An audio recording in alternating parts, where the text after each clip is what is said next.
Hello everyone, this is part 7 of What If Naruto and Ino was detectives, and I hope you guys enjoy this video and to like, to subscribe, to share, and check out the playlist, to see more comment down below. Now let's start the intro. They call me a god. They call me a god. They call me a god. Join my membership, the perks are great. It's in the description. Be sure to like and subscribe, it gives me more motivation. Enjoy. Ino pushed that disturbing thought aside and grabbed the phone. After a couple of tries, she even managed to say a meager hello. We have a problem, Shikamaru immediately informed her. Okay, so that rid her of any lust-induced cobwebs. What's wrong? She asked. She tried to brace herself, but the bracing failed when she heard her friend's response. The sniper struck again. There's been another shooting. It takes 13 averaged size steps to go from one side to the other, Chuji commented from the doorway of the headquarters conference room. But then you probably already figured that out since all you've done is pace for the past 15 minutes. He continued. Ino heaved out a sigh and dropped down into one of the burgundy leather chairs that encircled a massive oval table. She and Chuji glanced at Naruto, who was in the adjoining room. He'd kept the door open, and the glass panel allowed them both to see that Naruto was still talking on the phone. Too bad she couldn't hear what he was saying. You have an update on the wounded couple yet? Chuji asked her. The names are Mikoto Mari and Sawada Yuichi. They're alive, she gulped before she continued. At least they were when they arrived at the hospital a couple of hours ago, but they're both in surgery. I heard that the shooting happened not too far from the municipal auditorium. Chuji asked. Ino nodded. They were getting married in a late-night ceremony on one of those tour boats. Just the couple, a minister, and two others who were witnessing the wedding. That in itself posed some serious questions as to how the sniper had learned about the ceremony. It wasn't exactly a well-publicized event. If she could somehow pick up the information trail, it might lead her to the person responsible. And in this case, the person responsible had shot the bride and groom within seconds after they said, "I do." Just the thought of that made her stomach churn. What was supposed to be the happiest night of their life turned into a nightmare. Ino shook her head, and her fingers curled into a fist. I should have stopped the sniper, Chuji. This shouldn't have happened. You know, in some cultures that remark would be considered heresy. You're not a god. Heck, you're not even in the angel category. And though it sounds sarcastic, the platinum blonde knew very well that Chuji's just trying to cheer her up. Are you close to collaring this shooter? He asked. He struck twice in the same night, so at least we know we're pushing the right buttons. She glanced in Naruto's direction, but he was still on the phone. Or in the light of the wounded couple, maybe it was the wrong buttons. She continued. It's not wrong. I know you'll get him for sure. Chuji unwrapped 2 mints that he took from his pocket mouth and uncurled her fist so he could put the other one in hers. I heard the owner of the perfect match might be closing down the place for a couple of days. Will that affect your follow-up plans?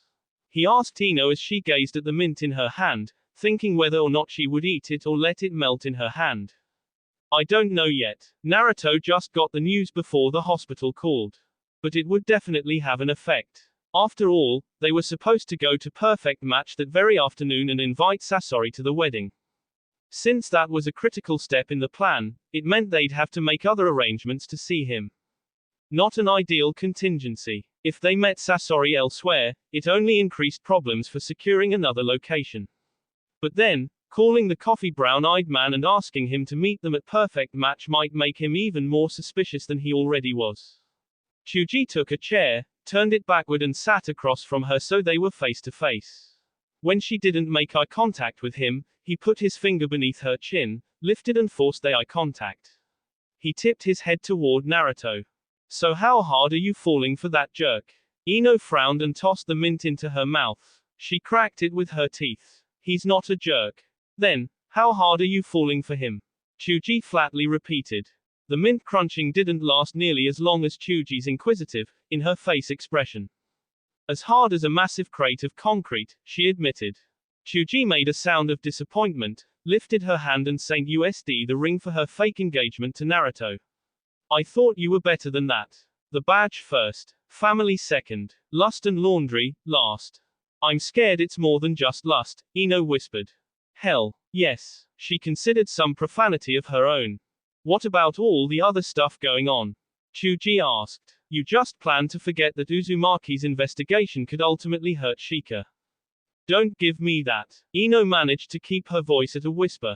An angry whisper. But it was still hopefully low enough that Naruto wouldn't hear her. The chief ordered that investigation, not Naruto. And it could only ultimately hurt Shika if there was some truth to it. There isn't. You think he knows that? Chuji asked as he tipped his head towards Naruto's direction once again. I think I'll trust him to figure it out.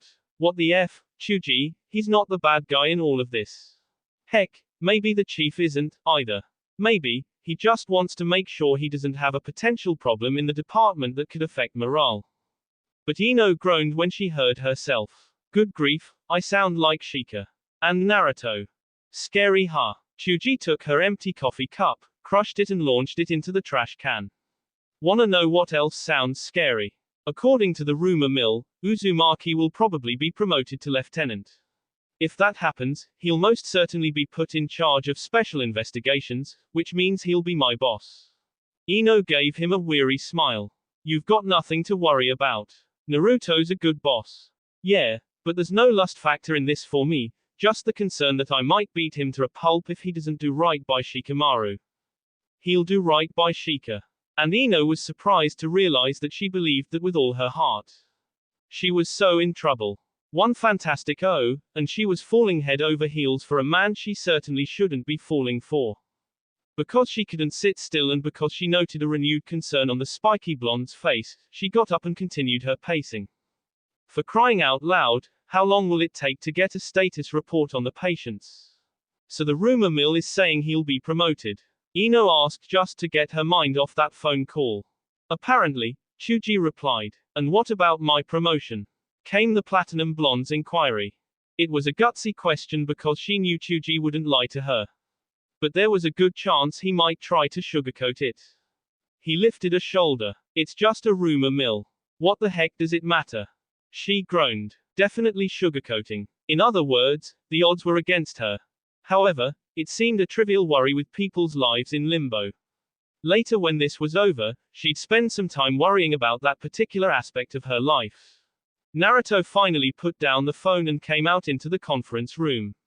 He nodded a greeting at Chuji before meeting the platinum blonde's gaze. They are out of the woods. He let her know. Both required surgery though, but they're slay, so there's nothing to worry about. The doctors are hopeful they'll make a full recovery. Not only that, we should be able to get an officer in there by evening to ask them some questions. Ino took a deep breath and said a prayer of thanks. Now if they'd just get one with stopping before he could do any more damage. That's my cue to get out of here. Chuji finally said. Remember what I told you, Ino? No thanks, she fired back. A problem? Naruto asked as he watched Chuji leave. No. She glared at Chuji until he was out of sight and then turned back to Naruto. Is this one connected to Perfect Match? Afraid so. According to the minister, the couple met there at an icebreaker about 3 months ago. Ino had known he would say that. The sniper was back to the pattern. Did anyone else see the shooter? Naruto shook his head. No one's come forward, but it's still early so don't worry. We have an evidence response team checking the scene now. Lieutenant Nara is still rounding up Kabuto and Karen. We might have answers soon. What about Tomiyama and Sasori? She asked. Supposedly they were at their residences, asleep. But 3 of the 4 suspects live alone so any of them could have sneaked out to commit the crime. Karen could have left the mental health facility, as well. Wait a minute, they weren't being watched. They were, but it would have been easy enough to get out without being seen. True. So no breaks in that particular area. So, are the shots fairly accurate this time? Asked Ino, who was quite nervous about the fact that the sniper's skills were being honed with every crime. Accurate enough to wound 2 people, but there were strays. At least a bit dozen. And the minister's leg was grazed with a bullet. Naruto scrubbed his fingers over his chin. You're thinking about Kabuto and those 2 rifles he owns. Yes. Maybe he's a lousy shot despite being a gun owner. Or maybe he just wants to make people believe the sniper has a bad aim so it'll take suspicion off him. Or maybe he's not the sniper. Naruto stopped, apparently gave that some thought, and then looked at her. What's going on in your head? I was just thinking about how the sniper broke his own rules when he fired shots at us, 'cause we weren't a newlywed couple. And with this latest shooting, maybe he, or she, wants to remind everyone that he or she is really only after brides and grooms who meet at the agency. And if so, then it's obviously an important message to get across. That brings us back to motive. He flexed his eyebrows. All four of our suspects have that in spades. Ino might have dwelled on that a little longer if she hadn't noticed the paper in Naruto's hand.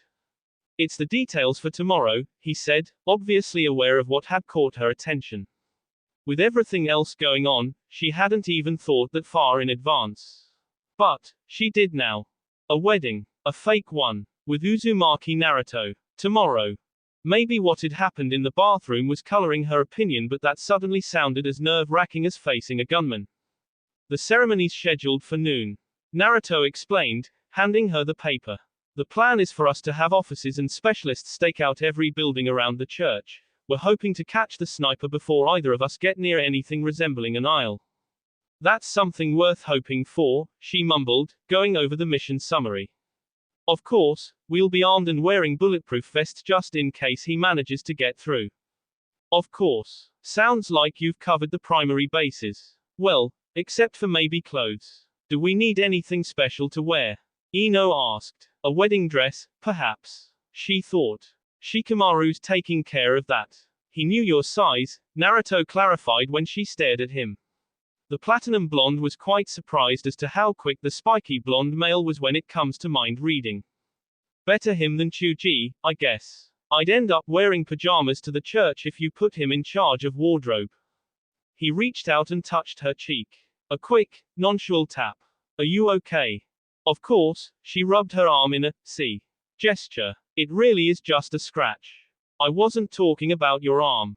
The spiky blonde male replied as he gazed intently into her aqua-colored orbs. Oh, that. It seemed a good time to stare at the floor, the ceiling, or anything other than the man opposite her. You know, that's the problem with the morning after. Things seem, well, awkward. Which is why I should have backed away. Came the response of the man in front of her. She hadn't meant to put this all on his shoulders. I heard recently that in some cultures a comment like that could be considered heresy. You're not a supreme being, Naruto, and don't worry, what happened between us won't affect the job. Ino told him as she secretly hoped it was true, but she kept that inkling of doubt to herself. We're both consenting adults, she continued. Besides, we didn't even fully sleep together. It was just lust. There. That was the word she was looking for. And now that we've taken the edge off, so to speak, everything should be fine. Goodness. She was babbling. And lying. Really lying. That episode hadn't taken the edge off anything. It had just made her aware of how hot Naruto could get her and how masterfully he could satisfy that heat, all without fully having sex with her. Are you finished? He asked her. She nodded. And Naruto stole her breath by leaning forward and kissing her. It was nothing like the frenzied lip lock at the apartment. It was gentle, comforting, easy. So easy. It seemed as if her bones turned to liquid. But that only made it more memorable. Sergeant Uzumaki, she heard someone say. Sorry to interrupt. Ino glanced at the door, fearing who might be there. Lucky for her, it was no other than a messenger from the department. Thankfully, the man looked away while Ino broke the kiss. Well, not that it would diffuse much of anything. By afternoon, the rumor mill would have something savory to nibble on. Here's the information you requested. The messenger handed Naruto the folder and quickly excused himself. The chief's request would have been alarming enough news without the right away part. It was probably about the investigation into the favoritism allegations. Oh, to be a fly on the wall. Despite the command from the highest ranking official in the building, Naruto didn't leave. He did, however, let her fully slip out of his embrace so he could open the folder. I asked the text to tap into Perfect Matches files and give me the list of all of Karen's dream matches, plus the matches of the med couple. He handed her half the pages as he gestured her to look through the files. It was a good task to eliminate any residual effects of that kiss, and the events of the night before. They were Karen's files, and they were sizable. 12 of 23 pages. Of course, she was a frequent customer, so the high volume wasn't that surprising. Ino skimmed through the names to see if anything popped out at her. One did. Uchiha Sasuke. And he was very much S. Wakaba Takeshi, Naruto announced. The second groom. Karen's high on his list. Third, in fact. Pleased that the pieces might be falling into place, Ino turned another page, and her attention immediately landed on a name near the middle. Bingo. She was a match for Sawada Yuichi, our latest victim. Finally. But her, finally, wasn't much of a celebration. Naruto glanced at his watch. There was no answer when I called that number Karen gave me, so I passed it on to the tech guys so they could check it out. If it holds, I'll try to set up a meeting with her this afternoon. Maybe we can finish this today so we won't even need the ceremony. He told her. Yes, maybe. And then she remembered Naruto's other appointment. After your meeting with the chief, of course. Of course. He simply said. As if it were the most natural thing in the world, he gave her hand a gentle squeeze and walked out, leaving her with 1,000 questions and not so many answers. Too bad a lot of those questions centered around Naruto and the fact that he was setting a scenario to put himself in danger. Which was his job, she reminded herself. And hers. A job she needed to focus on if she wanted them both to walk away from this alive. Suddenly, that focus seemed a lot more critical than it ever had. Ino sat down, cleared her mind and began to study Karen's file. Maybe somewhere in all those names and information, there would be clues to bring down a cur. That will be all for this video. Be sure to like, subscribe, share, and comment down below for more videos. Goodbye.